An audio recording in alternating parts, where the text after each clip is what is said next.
Bonjour tout le monde, j'espère que vous allez bien. On se retrouve aujourd'hui pour une vidéo un petit peu plus posée, un petit peu plus axée sur la réflexion, sur une rétrospection un petit peu de mon année 2019. Alors je fais la vidéo un petit peu tard, mais on est encore au mois de janvier, donc tout va bien.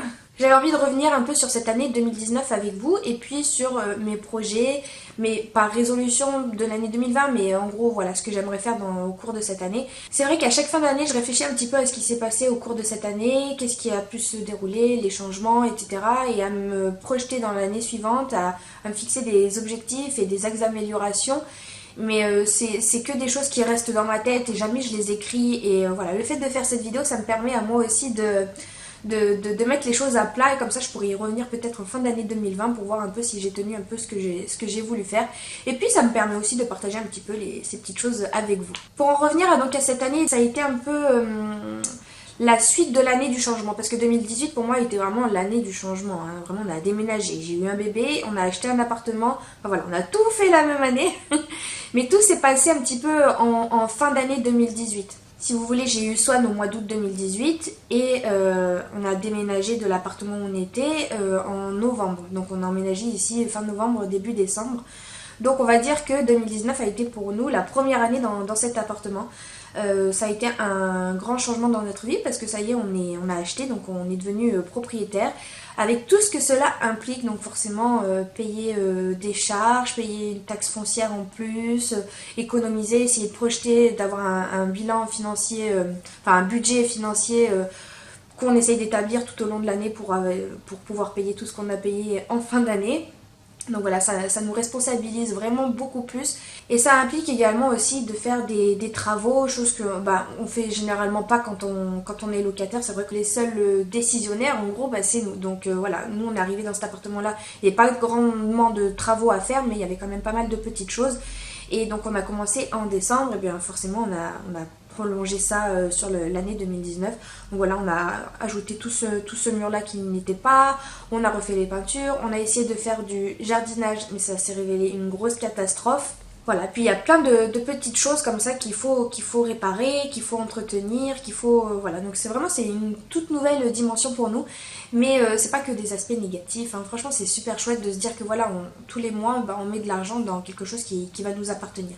J'ai également repris le travail vraiment en 2019. Ça a été trop rapide à mon sens.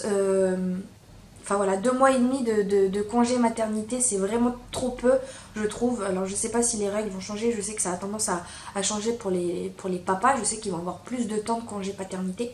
Mais moi, en ce qui me concerne, en tant que maman, laisser son enfant à 2 mois et demi, même si c'est à mes parents ou aux parents de John, c'est quand même pas un choc, mais voilà, ça a été dur pour moi, dans le sens où je me dis, mais en fait, j'ai fait des enfants et je ne les vois pas beaucoup. Enfin, j'ai fait des enfants, j'en ai fait qu'une pour l'instant. Mais voilà, je suis obligée de la laisser à mes parents pour aller travailler, pour gagner de l'argent, subvenir aux besoins, patati patata. Et je pense que si j'en fais un deuxième, je prendrai un congé parental beaucoup plus long. Donc le fait que j'ai dû retourner travailler, ça m'a empêché d'allaiter plus. Donc j'ai allaité que 1 mois et demi, d'autant plus qu'en plus quand on a emménagé ici, quand j'étais en plein allaitement avec Swan, j'aidais énormément à faire les travaux ici, donc j'étais pas souvent avec elle. Donc on est passé petit à petit à l'allaitement mixte et pour finalement arriver complètement à un allaitement au lait en poudre quand j'ai recommencé à travailler. L'année 2019, ça a été également aussi les premières vacances avec ma poupée d'amour. On est parti 2 semaines en Espagne avec elle, donc ça a été nos premières vacances à la mer. Et ça m'a rendu nostalgique parce que c'est un endroit où je vais depuis que je suis toute petite, parce que mes parents ils ont acheté une petite maison en Espagne, donc en fait j'y vais là-bas vraiment depuis que je suis toute petite. J'ai des photos de moi où je suis bébé là-bas. Et en fait, d'y avoir emmené ma fille bébé également, ça m'a fait bizarre de me dire que voilà, elle aussi, elle va se créer des souvenirs là-bas, parce qu'on va y aller, nous, chaque année aussi, hein, on va en profiter du coup. Mais ça a été des super belles vacances, vraiment, on a bien profité, ça a été sa première fois à la mer, et j'ai été tellement contente de pouvoir passer ces 2 semaines avec elle. Swan a eu 1 an aussi, le temps passe très très très vite. J'en reviens au fait d'avoir repris le boulot rapidement, de ces 1 an, enfin voilà, je trouve que le temps passe à une allure dingue.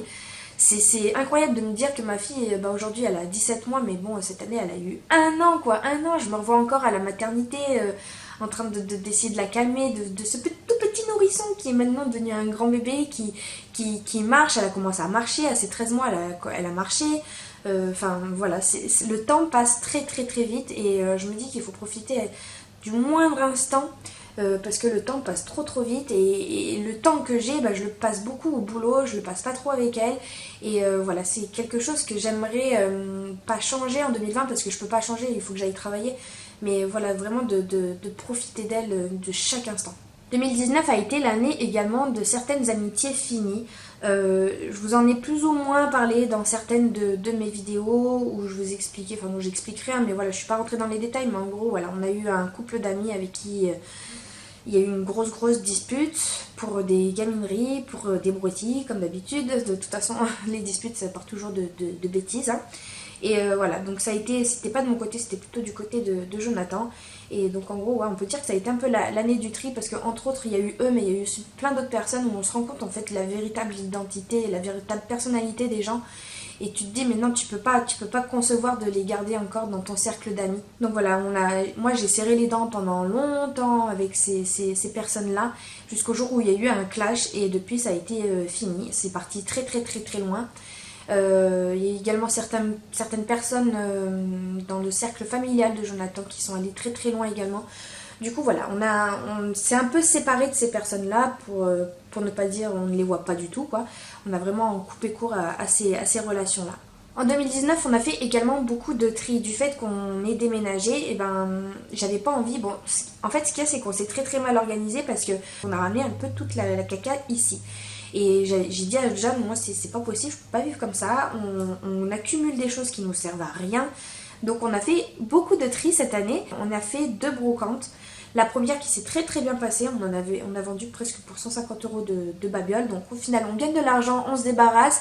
C'est gagnant-gagnant, c'était super bien. La deuxième, ça a été bidon, je crois qu'on a fait 30 €, c'est tout ce qu'on a fait. Mais du coup, voilà, il y a beaucoup de choses qui sont encore dans la cave dont j'aimerais vraiment me débarrasser. Et je continue encore régulièrement à essayer de faire du tri, d'essayer de faire du rangement. Donc voilà, pour récapituler un petit peu mon année 2019. Il n'y a pas eu d'événements très très très marquants, mais ça a été notre première année dans cet nouvel appartement, dans mon rôle de maman. Première année pour Swan, en espérant que tout ça continue en 2020, mais en mieux.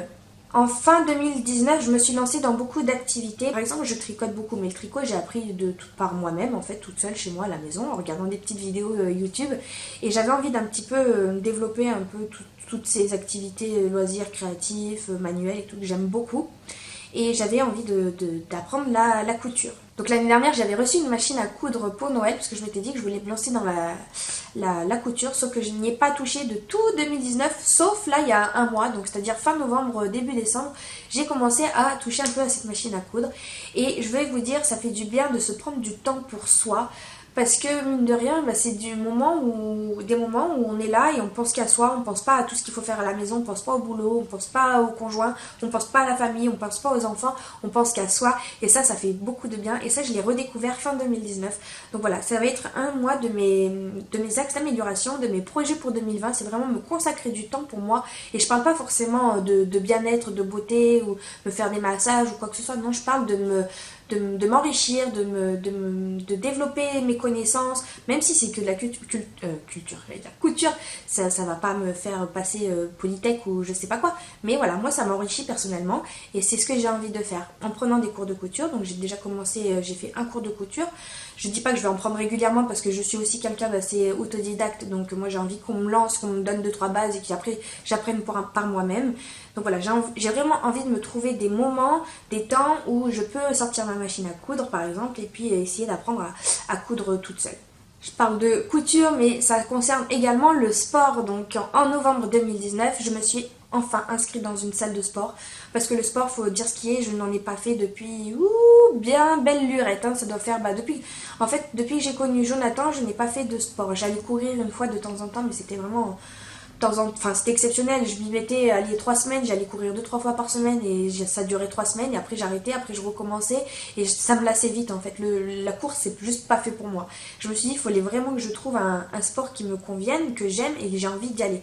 Je me suis inscrite donc dans une salle de sport qui est un petit peu loin de chez moi, qui coûte un petit peu cher aussi. Mais voilà, je me donne vraiment comme objectif de m'y tenir, d'essayer d'y aller minimum 2 fois par semaine tout au long de cette année parce que je me connais. Souvent, je me suis inscrite dans des salles de sport. Au début, tu es à fond motivé, puis finalement, tu y vas de moins en moins, de moins en moins, jusqu'à plus du tout. Et au final, tu payes un abonnement pour rien. Cette année, j'ai vraiment pas envie que ça m'arrive. Il faut vraiment que je me fixe des jours où voilà, tel jour et tel jour j'y vais. J'ai pas le choix. Je me suis lancée dans cette activité de sport, quoi, dans une salle de sport, et j'en suis très très contente pour l'instant, pourvu que ça dure. J'en ai parlé un petit peu tout à l'heure concernant le jardin. Le jardin et puis de manière générale la maison. En fait, avec le boulot, avec le train-train quotidien, et ben, on n'a pas le temps de forcément s'investir à fond dans l'entretien de la maison et surtout du jardin. Le jardin, on avait planté des fleurs. C'est devenu une catastrophe ce jardin, c'est moche en fait. Surtout là l'hiver, en plus tout est en train de mourir. Donc vraiment il n'y a plus aucune fleur, il n'y a plus de feuilles, il n'y a plus rien, ça fait moche. Cet été on a mis une piscine ronde là dans notre jardin. Ce qui fait que ça a fait un gros trou d'herbe dans notre petit jardin. C'est-à-dire que la piscine, elle prenait allez, 3/4 de notre jardin. Donc aujourd'hui, on se retrouve avec 3/4 de notre jardin sans pelouse et puis des petits bouts de pelouse par-ci, par-là. Ça fait moche, ça fait moche, ça fait moche. Les fleurs qu'on a plantées, elles ont toutes fané parce qu'il y a eu une époque où il y a eu beaucoup, beaucoup de vent, il y a beaucoup, beaucoup plu. Ça a tout détruit. Pourtant, on a essayé d'en prendre soin, on les a arrosées et tout, ça n'a pas marché. Donc on a tout enlevé et il faudra qu'on en replante d'autres sortes aussi parce que ce qu'on avait choisi c'était pas très très joli. Ça fleurissait mal, enfin bref. Du coup voilà, on a tout enlevé, il faudrait qu'on replante tout ça. Et de manière générale, j'aimerais vraiment essayer d'entretenir un petit peu mieux cette maison, de m'organiser un peu mieux au quotidien. C'est vrai que j'ai tendance à souvent me dire oh, je ferai demain, oh je ferai demain, oh demain, tout ce qui est administratif et tout. Et ça faut que j'arrête parce que des fois j'accumule et c'est pas bon, faire mes comptes, etc. Il faut que je le fasse, il faut que je sois beaucoup plus régulière et que j'arrête de dire oh je le ferai demain, je le ferai demain. Donc j'aimerais vraiment essayer de m'améliorer sur ça. Et d'un point de vue organisationnel aussi, j'aimerais par exemple me faire à manger le week-end pour toute la semaine. Vous voyez ce que je veux dire? Essayer de planifier un petit peu mes repas. J'ai essayé mais c'est compliqué. Ça nécessite d'avoir tous les ingrédients, de réfléchir en avance. Ça prend un temps fou sur le dimanche aussi. Et moi j'ai que 1 jour et demi de repos par semaine. J'ai pas envie de me gâcher tout mon dimanche à cuisiner. En général le dimanche j'aime bien dormir un petit peu. Puis l'après-midi voilà on vadrouille, on est tranquille à la maison. Ou voilà on est en famille. J'ai pas envie de cuisiner mais... Je me dis que c'est quand même un mal pour un bien parce que voilà, le soir, des fois, en semaine, j'arrive, j'ai faim et je me jette sur la nourriture. Je mange ce que John il m'a préparé, mais John lui il mange n'importe quoi. Donc voilà, je me jette sur cette nourriture qui n'est pas forcément bonne pour perdre du poids parce que ça aussi, c'est un de mes objectifs pour cette année. Essayer vraiment de perdre quelques kilos. Je demande pas la lune, juste 2-3 kilos. Vous voyez, je serais contente de perdre déjà ces 2-3 kilos. Mais pour ça, il faut que j'ai une bonne alimentation. J'aurais beau aller 40 fois au sport par semaine. Si j'ai pas une bonne alimentation derrière, ça ne servira à rien. Donc voilà, il faut vraiment que j'essaye de m'organiser de ce côté-là, au niveau de la cuisine, au niveau des papiers, au niveau de la procrastination, il faut que j'arrête ça. J'aimerais faire également plus de tri comme j'ai pu vous le dire tout à l'heure. Voilà, réorganiser, tendre vers moins de choses à la maison, pas être minimaliste, même si ça me fait rêver, mais je suis pas toute seule à vivre ici, donc je sais très bien que ça sera impossible parce que il faudrait que mon conjoint soit d'accord sur ce mode de vie là, mais c'est pas possible. Et puis bon, il y a minimalisme et minimalisme, hein, parce qu'il y en a vraiment qui ont rien du tout. Moi je parle pas de ne plus rien avoir, mais voilà, de me débarrasser du superflu. Vous voyez là, toutes ces choses là, j'ai envie de les enlever là dessous. Le meuble télé, c'est une catastrophe, c'est pas ordonné, c'est pas rangé, ça m'énerve. Voilà, j'aimerais essayer aussi de faire un petit peu tous les jours. Je vous avais fait une vidéo sur 15 minutes tous les jours. Alors ça c'est bien beau, hein. J'essaye, hein, vraiment des fois j'essaye. Mais il y a des moments où quand tu as travaillé 10-11 heures, en fait, que tu rentres, que tu vas au sport, comme machin, que tu rentres c'est 10 heures, t'as qu'une envie c'est d'aller prendre ta douche et te coucher. Vous voyez ce que je veux dire? Donc c'est compliqué, en fait c'est le mode de vie actuel qui fait que je suis pas une mère au foyer, parce que je veux dire, j'ai pas tout le temps que je voudrais dans une journée. Je me plains souvent dans mes vlogs de pas avoir assez de temps, d'être fatiguée, voilà. En fait mon gros problème c'est le manque de temps, parce que je vous assure que si j'avais plus de temps, je ferais de la couture, du tricot, je ferais le ménage, j'irais au sport, je ferais plein de choses, mais bon bah par manque de temps je peux pas forcément, et ça c'est vraiment quelque chose que je regrette et je sens qu'il va continuer encore sur cette année 2020 et j'aimerais bien faire en sorte que non. Après comment, telle est la question. Je vais parler un petit peu de YouTube. Alors c'est vrai que je me suis remise à faire des vidéos en 2019, hein, j'ai oublié de vous en parler, mais parce que bah voilà, je compte vraiment poursuivre en 2020. Je vous vois de plus en plus nombreux sur ma chaîne et ça me fait vraiment vraiment plaisir. Et puis moi ça me fait du bien mine de rien de vous faire des vidéos, par exemple des vidéos comme celle-ci où je parle tout simplement à cœur ouvert, même si c'est n'importe quoi et dans tous les sens. Bah ça me fait du bien et puis d'avoir vos retours également, ça me fait énormément de bien. J'adore lire vos commentaires, même si comme d'habitude je ne réponds pas toujours tout de suite à vos commentaires, encore une fois par manque de temps. Voilà, je les lis quand même et ça me fait très très plaisir. Alors je dis ça comme si j'avais une centaine de commentaires par jour. Non, non, j'en ai vraiment pas 100 par jour. Donc il faudrait vraiment que je fasse un effort là-dessus parce que bah, je sais que vous prenez du temps pour m'écrire. Donc moi, la moindre des choses, c'est que je prenne un peu de mon temps aussi pour vous répondre. Mais voilà, sachez que moi j'ai vraiment envie de poursuivre en 2020. Je compte changer de caméra et d'investir dans une autre caméra étant donné que je fais beaucoup de vlogs. Voilà, j'ai envie de réunir une seule caméra pour tout en fait et arrêter d'utiliser mon téléphone parce que la qualité elle est vraiment pas terrible. Et puis si ça bouffe énormément de place, de mémoire dans mon téléphone et de batterie, j'adore faire ça. Et voilà, j'adore lire vos commentaires et j'adore cette plateforme. Et donc voilà, ça ce sera un objectif aussi, enfin un objectif, une suite, une continue, une continue, ça se dit pas, une continuité, voilà, une continuité pour 2020. Et on va finir avec deux projets qu'on a pour 2020, en tout cas les projets qu'on connaît aujourd'hui. Pour Noël là j'ai offert un voyage en Grèce à Jonathan, donc on va partir une semaine en Grèce, ça va être un beau voyage aussi. On part que tous les deux, on laissera Swan à nos parents. Et voilà, on va se faire plaisir. C'est vrai qu'on part pas souvent en vacances à l'étranger. Je veux dire, l'année dernière, on est parti 3 jours vers Cannes, vers Nice et tout. Sinon, on est parti 2 semaines, comme je vous ai dit, en Espagne. Mais l'Espagne, on connaît, on y va chaque année. Et voilà, le dernier voyage, c'était en Croatie. C'était il y a 3 ans. 2 ans. 2 ans et demi. Donc voilà, ça commence déjà à redater, à faire loin. Donc voilà, on part pas souvent. Et voilà, j'ai offert ça comme cadeau au chéri. Donc on part en Grèce et j'ai hâte d'y aller. Monsieur il a peur parce qu'il faut prendre l'avion et il a horreur de l'avion. Il en a une peur de l'avion, il l'a pris qu'une fois. Mais moi je vais bien rigoler je pense à côté. Parce que moi ça me dérange pas du tout de prendre l'avion, j'adore ça même. Et voilà, j'ai vraiment hâte qu'on se régale là-bas. Et puis pour finir, parlons bébé, hein. ça recommence un petit peu à me travailler. Pas qu'un petit peu, un petit peu beaucoup. J'aimerais vraiment que cette année, voilà, on lance mon deuxième, notre deuxième. Je dis mon deuxième parce que Jonathan, il a déjà un plus grand hein, d'une précédente union. Donc lui, ça serait son troisième et moi, mon deuxième. Et voilà, j'aimerais qu'on fasse encore un bébé. Je sais que ça sera le dernier. Parce que déjà, celui-ci, là, tous les jours, j'essaye de convaincre le chéri. Je persiste un petit peu, mais voilà, normalement, ça devrait le faire, il est d'accord. Mais il m'a dit, c'est vraiment, stop, il en peut plus. Mais moi, ça me tient tellement à cœur, vous savez, c'est la maternité pour moi, comme je dis toujours, Swan, c'est le rôle de ma vie, en fait. Être maman, pour moi, c'est le rôle de ma vie. Je pourrais tout arrêter de travailler, tout ça, tout pour juste rester avec elle, en fait, et j'adore ce rôle, j'adore jouer avec elle, j'adore lui apprendre des choses, j'adore lui faire à manger, j'adore lui faire prendre le bain, que des choses que Jonathan il me dit, mais moi ça me saoule de lui faire prendre le bain, ça me casse le dos et tout. Je dis, mais moi si je pouvais lui faire prendre tout le temps le bain, ben, ce serait moi qui le ferais. Malheureusement le soir c'est pas moi qui suis là, c'est Jonathan qui s'en occupe. Mais moi dès que je peux le faire, je le fais et j'adore m'occuper de ma fille et j'adore ce rôle de maman en fait. Et donc voilà, j'ai envie d'être enceinte de nouveau, j'ai envie de prendre un poupon encore dans mes bras, j'ai envie, voilà. Et puis j'aimerais que ce soit un petit garçon, après si c'est une petite fille c'est pas grave, mais comme j'ai déjà la petite fille, j'aimerais bien que ce soit un petit garçon. Donc voilà, ça serait un des gros projets 2020.